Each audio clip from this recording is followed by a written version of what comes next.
دوسری جو شکلوں میں ہوتے ہیں، یاد رکھیں جن کبھی بھی شکل بآسانی نہیں لیتے، اس لیے کہ جب یہ کسی شکل میں آ جاتے ہیں تو پورے طبعی قوانین، فزیکل لاز ان پہ لاگو ہو جاتے ہیں۔ مثال کے طور پر ایک جن نے کتے کی شکل لی اور کسی نے کتے کو مار دیا تو وہ ختم ہو جائے گا۔ تو تمام طبعی قوانین اس پہ لاگو ہو جا سکتے، وہ انسان کی نظروں کے سامنے اپنی اہلیت کو بدل نہیں سکتے۔ وہ ایک مقام پر اللہ نے ان کو رکھا ہے، اس مقام سے بدل کر یہاں آتے ہیں۔ تو ایسا نہیں ہو سکتا کہ کوئی کتا آپ کو دیکھے اور یوں غائب ہو جائے، تمام طبعی قوانین اس پر لاگو ہو جاتے ہیں۔ تو کوئی جن اتنی بڑی غلط فہمی نہیں کرتا عموماً، گو یہ کر سکتے ہیں، گو یہ روپ لیتے ہیں، انسانی شکل بھی لیتے ہیں۔ ابو ہریرہ رضی اللہ عنہ کی بخاری کی روایت میں وہ غلہ چرانے آیا، جو کھجور جمع کی گئی تھی عید الفطر صدقے کی، فطرے کی، وہ کھجوریں چرانے آیا تھا، تو انسانی شکل میں آیا، لیکن جو ہی ابو ہریرہ رضی اللہ عنہ اس کو پکڑا تو مجبور ہو گیا، کیونکہ وہ طاقت میں کم تھا ان سے، تو کہا مجھے چھوڑ دو، معاف کر دو۔ تو پتہ چلا تمام طبعی قوانین اس پر لاگو ہو جاتے ہیں جب وہ شکل لیتا ہے۔ تو عموماً ہی شکل نہیں لیتے، یاد رکھیں عموماً شکل نہیں لیتے، لیکن لے سکتے ہیں خصوصاً، کوئی حرج نہیں اس کے اندر، ٹھیک ہے۔ لیکن ہر چیز کو اسی کی طرح منسوب کرنا، بلی ہے تو یہ تو کہ جن تو نہیں ہے، کتا ہے تو یہ جن تو نہیں ہے، یاد رکھیے ہمارے محلوں کے اندر کتوں کے ساتھ جو سلوک ہوتا ہے، کبھی کوئی جن یہ رسک نہیں لے گا اپنے بدل کر مسلمان محلے سے گزرنے کا۔ ہمارے بچے تو جیسا دیکھتے رہتے، کراس گرفت میں آیا پتھر تیار رہتا، اس کو معلوم کتے کو کہ یہاں پھٹکے پڑنے والا یہ محلے کے اندر، وہ بیچارہ دبتے ہوئے نکلتا ہے۔ تو کوئی بھی جن یہ رسک نہیں لیتا، گو یہ شکل لے سکتا ہے، لیکن تمام طبعی قوانین جو لاگو ہو جاتے ہیں وہ اتنی بڑی غلطی نہیں کرتا عموماً، لیکن ہاں خصوصی طور سے یہ کام وہ کر سکتے ہیں۔ جیسے کہ ابو ہریرہ رضی اللہ عنہ کے حدیث میں آتا ہے کہ یہ بھوکا تھا، اس کی بیوی بچے بھوکے تھے، وہ آیا اور کچھ کھجوریں چرانے لگا، آپ نے پکڑ لیا اور کہا آج تو رسول اللہ کے پاس تجھے پیش کر، کہا مجھے معاف کر دو، بہت بھوکا غریب آدمی ہوں، بچے بھوکے تھے، کچھ لے جا رہا ہوں۔ کہا ٹھیک ہے کل نہیں آنا، اس نے وعدہ کیا کل نہیں آؤں گا۔ جب فجر ہوئی رسول اللہ کو بتایا، اللہ کے رسول صلی اللہ علیہ وسلم نے کہا کہ وہ آج بھی آئیں گا۔ ابو ہریرہ رضی اللہ عنہ کہتے اب تو میں مستعد ہو گیا، رسول اللہ نے کہہ دیا تھا آج آئیں گا۔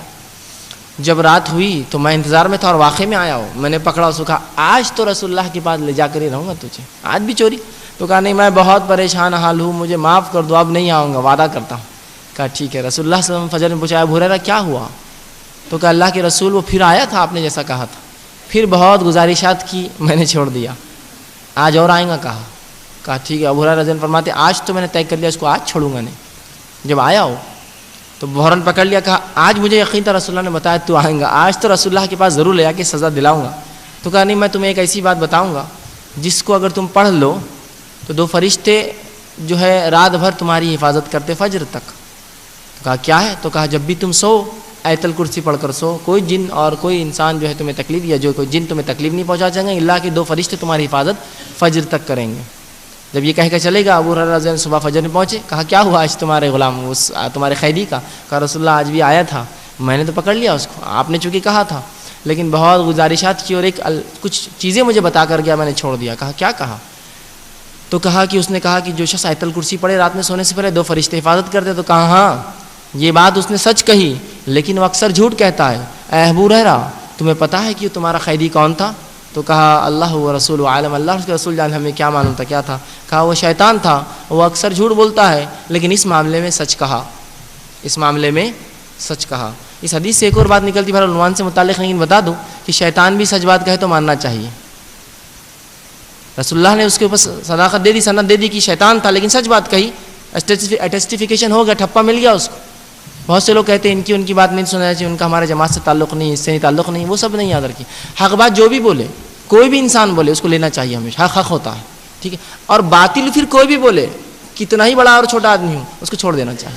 اس حدیث نے بہرحال یہ چیز ہی بتائی ہم کو کہ حق بات جو بھی دے، شیطان تھا جھوٹ بولتا، لیکن کہا اس بار سچ کہا، رسول اللہ نے اس کو دے دیا۔ تو اللہ اور اس کے رسول کی سند آ جائے کسی کی بات پر تو وہ بات حق ہو گئی، پھر یاد رکھیے اس کو جھٹلایا نہیں جا سکتا۔ نہیں انہوں نے بولے اس لیے چھوڑ دینا صحیح بات نہیں، بہرحال یہ تو ان کی اقسام تھے۔